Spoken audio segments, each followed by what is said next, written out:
अर्जुन द्वारा यदकुल का संहार तथा श्री कृष्ण का परमधाम जाना सुनकर पांडवों की हिमालय यात्रा। वह रोते रोते युधिष्ठिर के चरणों में आ गिरे। युधिष्ठिर जी को नारद जी का कथन स्मरण आ गया। उन्होंने अर्जुन से द्वारका का समाचार पूछा। अर्जुन तेज से रहित और शोभाहीन से हो रहे थे।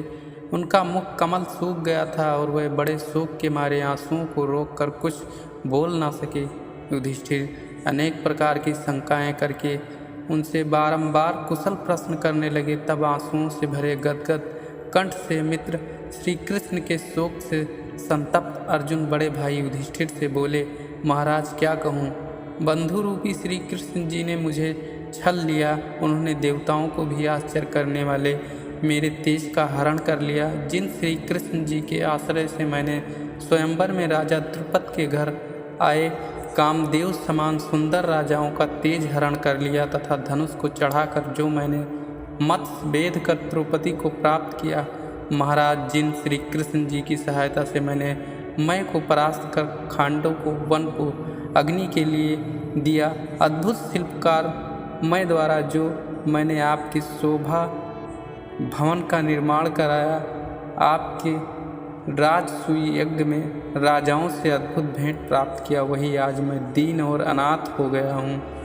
ये वही भीमसेन हैं जिनमें 10,000 हाथी का बल था, जिन्होंने श्री कृष्ण जी के तेज से यज्ञ के लिए राजाओं के मस्तक पर पैर रखने वाले अत्याचारी जरासंध को मारकर राजाओं की बेड़ी छुड़ाई थी, और जिनके पराक्रम से ही उन राजाओं ने आकर आपके यज्ञ धनादि से सहायता की थी। यही वो भीमसेन हैं कि जिनके इन पैरों पर कपटी दुशासन आदि के आंसू गिरे हुए थे।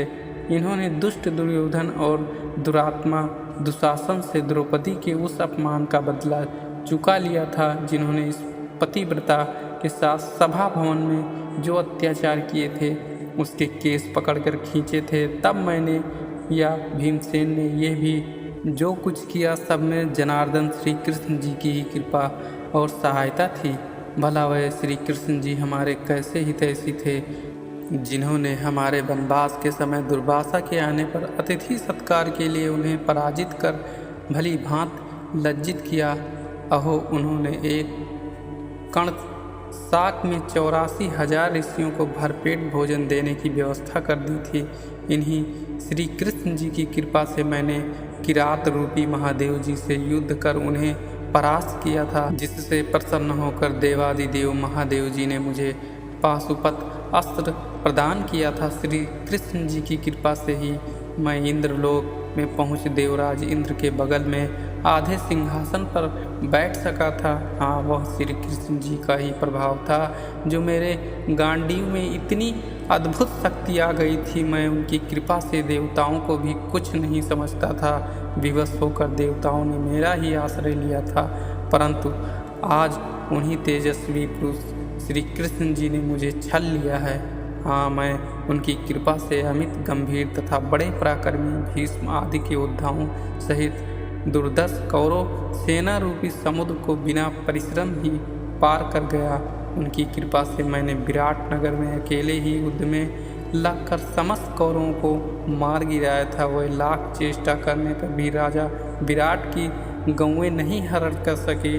उल्टे मैंने ही उन शत्रुओं के मस्तकों से उनके तेज का स्थान मणि मुकुट और रेशमी वस्त्रादि छीन लिए। महाभारत के युद्ध में मेरी रक्षा करते हुए जिन श्री कृष्ण जी ने आचार्य द्रोण और शल्य की सेनाओं में जो उनके वीरों के आयुबल और पराक्रम को हरण कर मुझे विजयी बनाए थे, आज उन्हीं श्री कृष्ण जी ने अपनी दृष्टि मात्र से मेरा वह सब कुछ हरण कर लिया।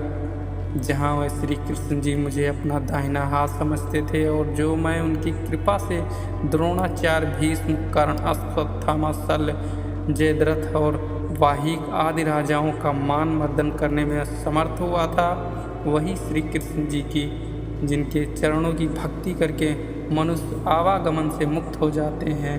हाँ, मैंने हतभाग्य ऐसा था कि मैंने अपनी बुद्धि से उन्हें अपना सारथी तक बना डाला।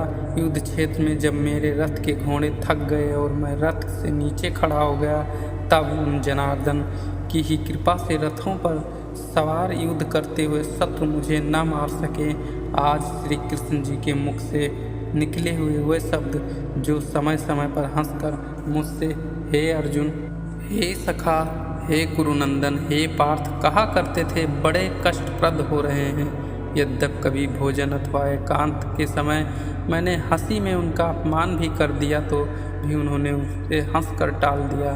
फिर जैसे पिता पुत्र का, मित्र का और पति पत्नी का स्त्री के अपराधों को क्षमा करता है, वैसे ही समय समय पर उन्होंने मुझे क्षमा कर दिया था। परंतु हे राजन, आज उन्हीं पुरुषोत्तम अपने प्रिय सखा श्री कृष्ण से रहित होने पर मैं सर्वथा ही निर्बल हो गया। जब मैं यदुकुल की इन स्त्रियों को साथ लेकर द्वारका से चला तो पंचनद पर आते आते मुझे कुछ नीचे अहिरों ने ललकारा। मैंने गांडीव को उठाया तो धोखा दे गया, अर्थात मैं ऐसा हतिबुद्धि हो गया कि इस पर बाण रखकर उनका सामना न कर सका। यहाँ तक कि मैं प्रयत्न करके भी इस पर प्रत्यंचा न चढ़ा सका। आज यही वह गांडीव मेरा, वही रथ, वही बाण और वही मैं रथ विद्यमान हूँ कि जिनके भय से राजा लोग मुझे मस्तक झुकाते थे, परंतु आज वही श्री कृष्ण के बिना वो सब क्षण भर में शून्य हो गया है। हे राजन, आप जिस द्वारकापुरी और यदुवंश का समाचार पूछते हैं, वह द्वारकापुरी समुद्र में डूब गई और समस्त यदुकुल का संहार हो गया। सब यदुवंशी शराब पीकर नशे में चूर हो आपस में गाली गलौज करके लड़ मर रहे हैं। दुर्वासा ऋषि के महासाप से ऐसा घोर संहार हुआ है। बात यह हुई कि श्री कृष्ण जी से मिलने वहाँ दुर्वासा ऋषि आए। द्वार पर सांब आदि श्री कृष्ण के पुत्र पौत्र बैठे हुए परस्पर हंसी मजाक कर रहे थे। दुर्वासा को देखकर उनका और भी कौतूहल बढ़ गया।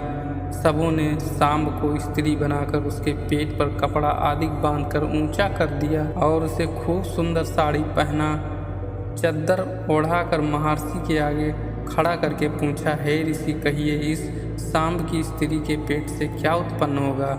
ऋषि तो त्रिकालदर्शी थे, वह लड़कों की बात समझ गए। उनको बड़ा क्रोध आया। लड़कों ने बारंबार पूछना आरंभ किया। इससे ऋषि ने कहा, इसके पेट से जो उत्पन्न होगा उसके द्वारा यदुकुल का संहार हो जाएगा। अस्तु उसके गुदाम मार्ग से एक लोहदंड उत्पन्न हुआ, जिससे समुद्र के तट पर असंख्य कुशाकाश प्रकट होकर शस्त्र हो गए। बस नशे में चूर यदुवंशियों ने उसी को उखाड़ उखाड़ आपस में मार पीट आरंभ किया और इस प्रकार सब पाप ताप के कारण पारस्परिक राग द्वेष एवं झगड़े लड़ाई में कालक वलित हो गए। घोर पाप के कारण द्वारका की भूमि पृथ्वी को असहाय हो गई। श्री कृष्ण जी ने उसे बचाने की बड़ी चेष्टा की, परंतु सब व्यर्थ हुआ। काल ने अपना काम समाप्त किया। उस संहार से अब केवल 4-5 व्यक्ति शेष रह गए हैं।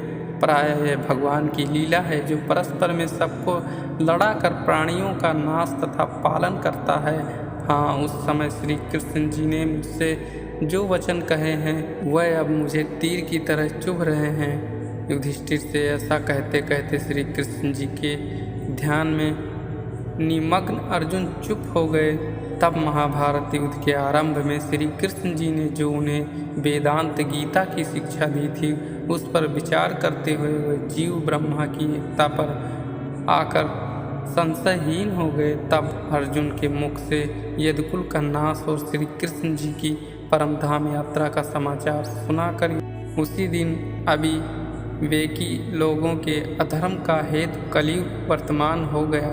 तब निश्चय रूप से कलयुग का आगमन देखकर धर्मराज युधिष्ठिर अपने भाइयों सहित स्वर्ग जाने के लिए उसी समय तैयार हो गए।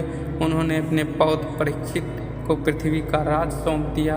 पश्चात मथुरा में सूरसेन के स्वामित्व में ब्रज का अभिषेक किया। फिर प्राजापत्य यज्ञ करके अग्नियों को आत्मा में आरोपण किया, जिसमें उन्होंने अपने सब वस्त्र और आभूषण आदि त्याग दिए।